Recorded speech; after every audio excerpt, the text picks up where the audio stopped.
ওদালগুৰি জিলাৰ ভেৰগাঁও চাহ বাগিচাত চাহ মজদুৰ সংঘৰ দুঘণ্টীয়া ধৰ্ণা কাৰ্যসূচী।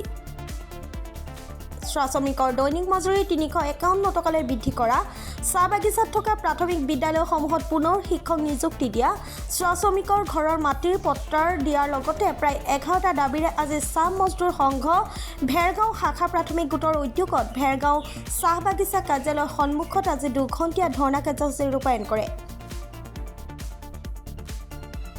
ধৰ্ণা কাৰ্যসূচীত প্ৰায় ৫ শতাধিক চাহ শ্ৰমিকে অংশগ্ৰহণ কৰে। ধৰ্ণা কাৰ্যসূচীতে ভেৰগাঁও চাহ বাগিচা পৰিচালকৰ জৰিয়তে অসম চৰকাৰে মুখ্যমন্ত্ৰী ডক্টৰ হিমন্ত বিশ্ব শৰ্মালৈ স্মাৰক পত্ৰ প্ৰেৰণ কৰে। আজি আমি কেন্দ্ৰ সমিতিৰ নিৰ্দেশ মৰ্মে আজি অসম চাহ মজদুৰ সংঘ ভেৰগাঁও চাহ বাগিচা প্ৰাথমিক গোটে ধৰ্ণা কাৰ্যসূচী ৰূপায়ণ কৰিছোঁ। আৰু এই ৰূপায়ণ কাৰ্যসূচী কৰাৰ কাৰণ হ'ল আমাৰ যিহেতু চাহ শ্ৰমিকৰ দৰমহা বহুত কম। বিগত বছৰত ২৫০ টকা হৈছিলে, কিন্তু এতিয়া ২৫০ টকা দি আমি চলিব নোৱাৰোঁ। গতিকে আমি আজি এই ধৰ্ণা কাৰ্যসূচীৰ জৰিয়তে আমি দাবী জনাইছোঁ যে চাহ শ্ৰমিকসকলৰ দৰমহা বৃদ্ধি কৰিব লাগে। দ্বিতীয়তে হৈছে বাগিচাৰ পাতা তোলা যোনটো ঠিকা দিয়ে, সেই ঠিকাৰ ম্যাদিও উকলি গৈছে। সেই ঠিকা পাত তোলাৰ ম্যাদটো পুনৰ বৃদ্ধি কৰিব লাগে। দ্বিতীয় হৈছে উপকৰ্মচাৰীসকলৰ যি দৰমহা, সেই দৰমহা বহুত কম। গতিকে উপকৰ্মচাৰীসকলৰ দৰমহা, বোনাছ, তাৰপিছত আমাৰ ভ্ৰমণ বোনাছ সেইবিলাক উকলি গৈছে আৰু এইবিলাক অতি শীঘ্ৰে আমাৰ চুক্তি কৰিব লাগে। তৃতীয় হৈছে আমাৰ ভেৰগাঁও চাহ বাগিচাৰ যোনটো প্ৰাথমিক বিদ্যালয় আছে বা চৰকাৰে দিয়া যিখিনি মডেল স্কুল আছে, সেইবিলাক স্কুলতো বৰ্তমান শিক্ষকৰ অভাৱ। যিহেতু ইমান ডাঙৰ স্কুল এটা এজন বা দুজন শিক্ষকেৰে স্কুল চলি আছে। গতিকে সেই স্কুলবিলাকত যাতে পৰ্যাপ্ত পৰিমাণে দিব লাগে, শিক্ষক দিব লাগে। আৰু দ্বিতীয়তে হৈছে মডেল বা অংগনবাদী যিবিলাক দিছে, আমাৰ ভেৰগাঁও চাহ বাগিচাত এতিয়ালৈকে মডেল স্কুলত সম্পূৰ্ণ হৈ উঠা নাই বা অংগনবাদীবিলাক সম্পূৰ্ণ হৈ উঠা নাই। গতিকে সেইবিলাকো নজৰ দিব লাগে। আৰু খোৱাপানীৰ ব্যৱস্থাটো যোনটো আমাৰ দিছে, কিন্তু খোৱাপানীৰ ব্যৱস্থা দিছে, কিন্তু খোৱাপানীটো সম্পূৰ্ণভাৱে ৰাইজে নাপায়। তাৰ কাৰণে সেইবিলাকো চৰকাৰে চাব লাগে, আমি দাবী জনাইছোঁ আজিৰ এই জৰিয়তে।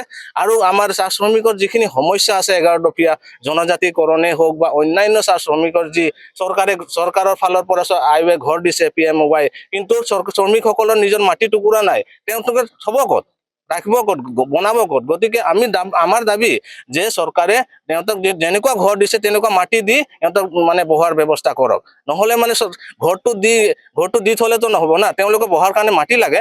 এই মাটি টুকুৰা কোনে দিব? আৰু আমাৰ দাবী এইটো যে শ্ৰমিকসকলে 200 বছৰো অধিক কাল বাগিচাতে কাম কৰি তেওঁৰ পূৰ্বপুৰুষসকলে ইয়াতেই কাম কৰি জীৱন যাপন কৰি চলি গৈ আছে। গতিকে বাগিচাৰ এক টুকুৰা মাটি দি সিহঁতক ঘৰটোত বহাব নোৱাৰা কাৰণ কি আছে তাতে? গতিকে আমি চৰকাৰক দাবী জনাইছোঁ যে যিসকল শ্ৰমিকে পূৰ্বপুৰুষৰ পৰাই বাগিচাবিলাকক চলাই আছে আৰু চলাই থাকিবই। গতিকে তেনেকুৱা অৱস্থাত যদি শ্ৰমিকসকলক এটুকুৰা মাটি যদি কোম্পানীয়ে বা চৰকাৰে ওলাই দিব নোৱাৰে, গতিকে দিয়াৰ কাৰণে মই অনুৰোধ কৰিছোঁ। আৰু শ্ৰমিকৰ সমস্যা বহুত আছে। গতিকে আমাৰ 11 দফীয়া দাবীত সম্পূৰ্ণভাৱে উল্লেখ আছে।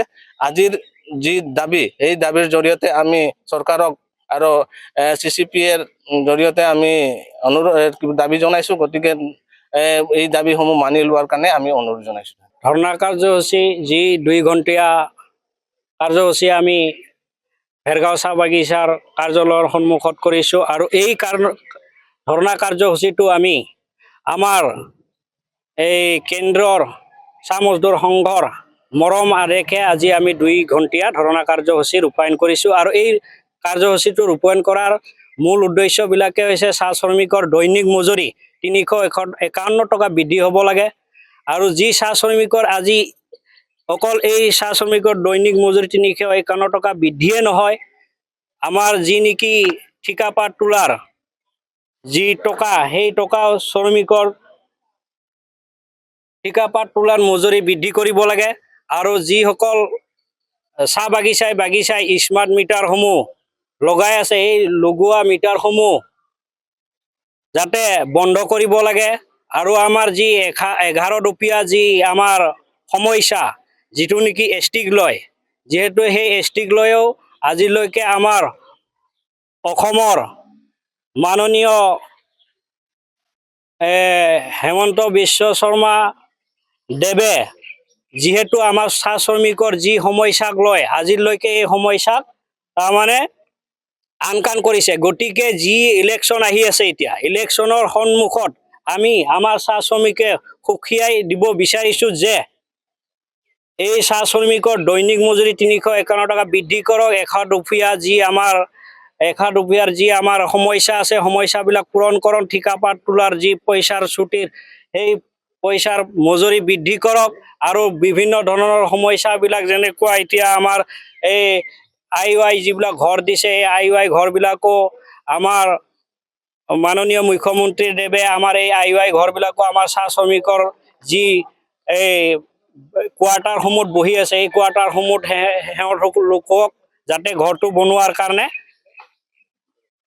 ব্যৱস্থা কৰি দিব লাগে। আৰু যিসকল আমাৰ স্কুল যিহেতু বাগিচাই যি মডেল স্কুল দিছে এই মডেল স্কুলবিলাকত যিবিলাক নেকি শিক্ষক বৰ্তমান এটাকৈ আছে আৰু তাতে শিক্ষক বৃদ্ধি কৰি দিয়াৰ আমি মহোদয়ক দাবী জনাইছোঁ বা আমি অনুৰোধ জনাইছোঁ। এই দাবীসমূহ পালন কৰিবলৈ কি ব্যৱস্থা? তো এই দাবীসমূহ যদি আমাৰ অসম চৰকাৰে যদি ব্যৱস্থা নলয় আমাৰ দাবীসমূহ তেনেহ'লে আমি ইয়াতকৈ আৰু জংগী আন্দোলন কৰাৰ বাধ্য হ'ম। ওদালগুৰিৰ পৰা চিন্ময় ডেকা ৰিপৰ্ট প্ৰাতঃ টাইম। অসমৰ সংবাদ জগতখনৰ বাবে এক সুখৰ খবৰ। আপোচবিহীন ৰাইজৰ কণ্ঠ সাপ্তাহিক কবচ পুনৰ এবাৰ অসমৰ ৰাইজৰ মাজলৈ। স্বত্বাধিকাৰী প্ৰণীতা কলিতাৰ দ্বাৰা প্ৰকাশিত আৰু আপোচবিহীন একাংশ নপুৰণি অভিজ্ঞতাপুষ্ট সাংবাদিকৰ দ্বাৰা প্ৰচাৰিত তথা eco printing press Guwahati Katabari গড়চুকত মুদ্ৰিত সাপ্তাহিক কবচ এতিয়া অসমৰ বিভিন্ন প্ৰান্তত উপলব্ধ। আমাৰ ঠিকনা মুখ্য কাৰ্যালয় অসম ফৰেষ্ট স্কুল হৰিমন্দিৰ পথ গুৱাহাটী আৰু উপ কাৰ্যালয় Kalita market Bijoynagar Kamrup Assam. Mobile number হৈছে 9435114666 7002472813। আমাৰ ইমেইল ID হৈছে kobos2025@gmail.com।